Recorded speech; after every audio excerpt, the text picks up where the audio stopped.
नमस्कार दोस्तों, आप सभी का हमारे चैनल सनातन धर्म ज्ञान पर मैं एक बार फिर से हार्दिक स्वागत करती हूँ। मैं आशा करती हूँ कि आप और आपके परिवारजन स्वस्थ होंगे और बहुत ही अच्छे होंगे। इसी कामना के साथ शुरू करते हैं आज का अद्भुत क्रमांक।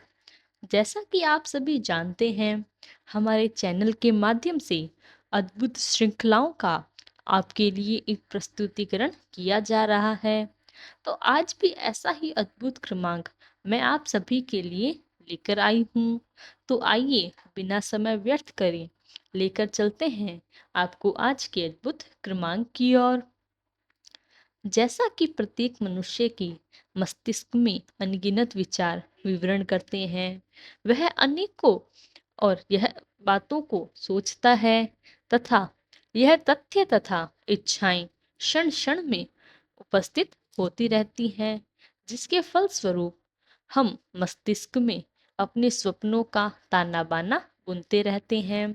वह उन इच्छाओं के पूर्ण होने के लिए ईश्वर के अनुकरण व ईश्वर की महती कृपा पाने के लिए सदैव लालायित रहते हैं। लेकिन क्या आप जानते हैं कि ईश्वर की कृपा पाना कोई मुश्किल कार्य नहीं है। बेशर्त आप कुछ आदतों को नजरअंदाज करें तो यह कार्य आपके लिए बहुत सरल हो जाता है। इसके लिए आपको कुछ नियमों का पालन करना है, जिससे आप ईश्वर की कृपा पाने में सफल हो पाएंगे। इसमें सबसे बड़ा किरदार जो निभाता है वह आपकी इच्छा शक्ति का। आपकी इच्छा शक्ति क्या है?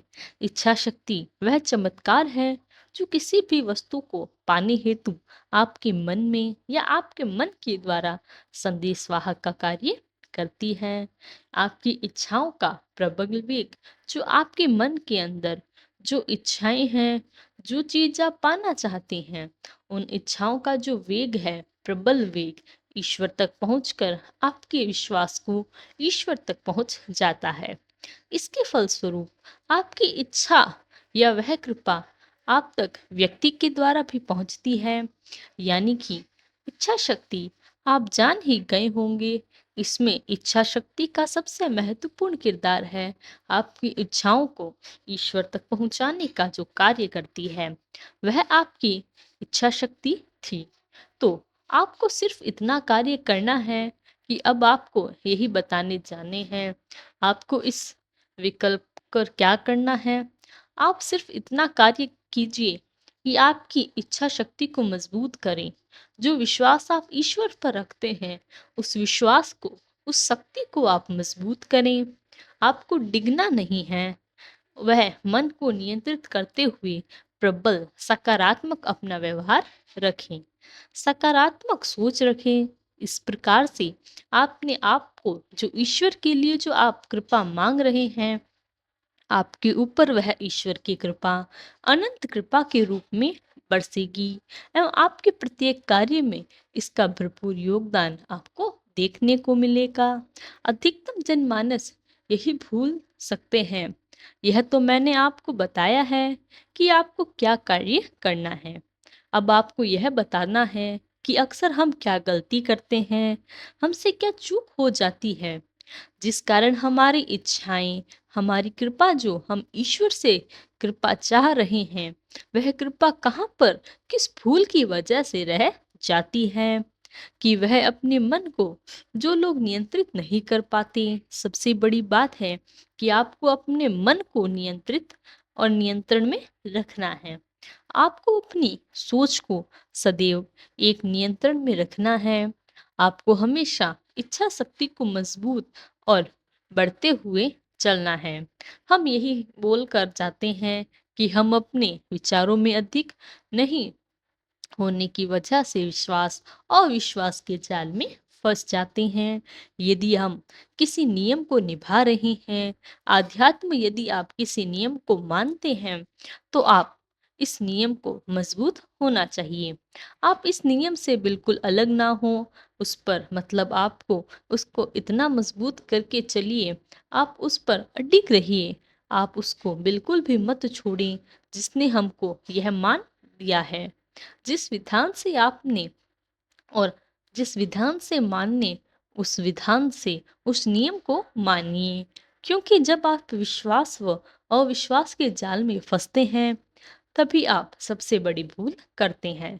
क्योंकि उस वक्त होता क्या है कि जब आप का विश्वास अविश्वास की स्थिति में आ जाता है, जब आप उस जाल में फंस जाते हैं, तो आपको जो एक किस्मत दृष्टिकोण है वह अलग नहीं रह पाता। वह डाल आपको भय में लगना लगता है, और दूसरे कारणवश आपको इच्छा शक्ति का जो वेग है वह बहुत ही धीमा हो जाता है, जिस कारण आप ईश्वर की कृपा बिल्कुल नहीं पहुंच पाती है। जिस कृपा के लिए आप ईश्वर से चाह रखते हैं, उससे आप वंचित रह जाते हैं। तो आपको अपने विचारों में सदैव नकारात्मक तथ्यों को बिल्कुल भी नहीं रखना है। नकारात्मक तत्वों का बोलबाला आपके मस्तिष्क में, आपकी सोच में नहीं होना चाहिए, जिससे उनके जो सभी कार्य जो हैं वह बिगड़ते हैं। वह कार्य हमें नहीं करना है। हम इस सोच में परिवर्तन लाने की आवश्यकता होगी। वह लोग ईश्वर को सदैव, जो लोग, अब होता क्या है, एक ऐसी स्थिति आती है कि जब आप अविश्वास के क्षेत्र में आते हैं, तो आपके कार्य स्वाभाविक तौर पर बिगड़ जाते हैं। और कार्य बिगड़ते हैं तो उसमें हम सभी गलती क्या करते हैं, हम भूल करते हैं कि हम अपने लिए ईश्वर को दोषी ठहरा देते हैं। हम ईश्वर का दोष मढ़ देते हैं कि नहीं, ईश्वर के प्रति अपनी इच्छाएं भी रखे थे, ईश्वर के लिए नियम भी कर रहे थे, लेकिन जब हमारी इच्छा पूरी करनी आई तो हम ईश्वर से बहुत ज़्यादा, कई बार ऐसा भी होता है कि मैं ईश्वर से विश्वास हटा लेते हैं और कई अनैतिक कार्य कर लेते हैं।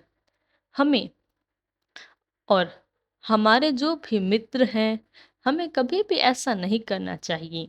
दोस्तों, इससे आप ही हैं, क्योंकि हमने अपनी इच्छाएं, शक्तियों को मजबूत नहीं किया। उस भाग से निकलकर दूसरे भाग में आ गए।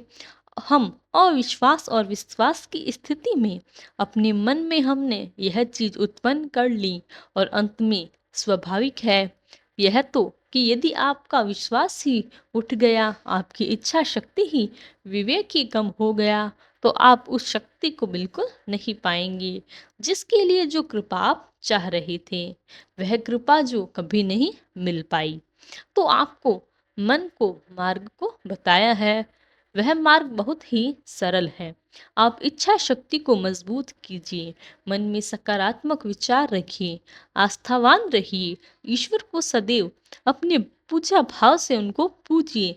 जो भी आप नियम करते हैं, जिस प्रकार की पूजा करते हैं, उस पूजा को बहुत ही सकारात्मक प्रकार से आपको करना है। जो भी नियम आपने बांध रखे हैं, चाहे वह व्रत हो या आप किसी भी नियम को मानते हो, जो आपके श्री गुरु द्वारा आपको दिए गए हों, उन नियमों को पालन कीजिए। लेकिन विश्वास आपको रखना होगा, दृष्टिकोण सकारात्मक होगा, आपका जो इच्छा शक्ति है उसको मजबूत रखना होगा। आप यह 2-3 नियमों को, मैंने जो आपको बताए हैं, अगर आप इनको निभाते हैं, अच्छी तरह से आप इनको उसी नियम के साथ करते हैं, तो स्वाभाविक तौर पर आपके कोई भी कार्य नहीं रुकेंगे। आप सदैव जीवन में सफल होंगे। तो आज से ही आप अपने दृष्टिकोण को सकारात्मक कीजिए। आप आपकी इच्छा शक्ति को मजबूत कीजिए। आपके ईश्वर को, आपके ऊपर जरूर कृपा होगी। आपके ऊपर ईश्वर की वह महत्तम कृपा अवश्य बरसेगी जो आप ईश्वर से चाह रहे हैं। आपको ईश्वरीय ज्ञान व भक्ति से स्वयं को परिपूर्ण पाएंगे, ऐसा मेरा विश्वास है। अगर आप इन नियमों को निभाएं, यह जो भी आपके मैं बता रही हूँ, यह नियम का एक बहुत ही सरल नियम है। इसके द्वारा प्रत्येक वस्तु को, चाहे वह आपकी मनोकामना के परिपूर्ण क्षेत्र में आती हो या ईश्वर से किसी प्रकार की कृपा हो, तो आपको सब कुछ बड़ी सरलता से प्राप्त हो जाएगा। तो आपको बस अपनी इच्छा शक्ति को मजबूत करना है और अपनी बातों में सकारात्मकता रखनी है। कभी भी अपनी बातों में नकारात्मकता न रखें और अपने चारों तरफ भी सकारात्मक ऊर्जा के साथ रहिए। इससे आपके रुके हुए कार्य जरूर हो जाएंगे और महाराज जी की कृपा भी आप पर अवश्य बरसेगी। महाराज जी आप सभी पर अपनी कृपा बनाए रखें। तब तक के लिए धन्यवाद। जय गुरुदेव।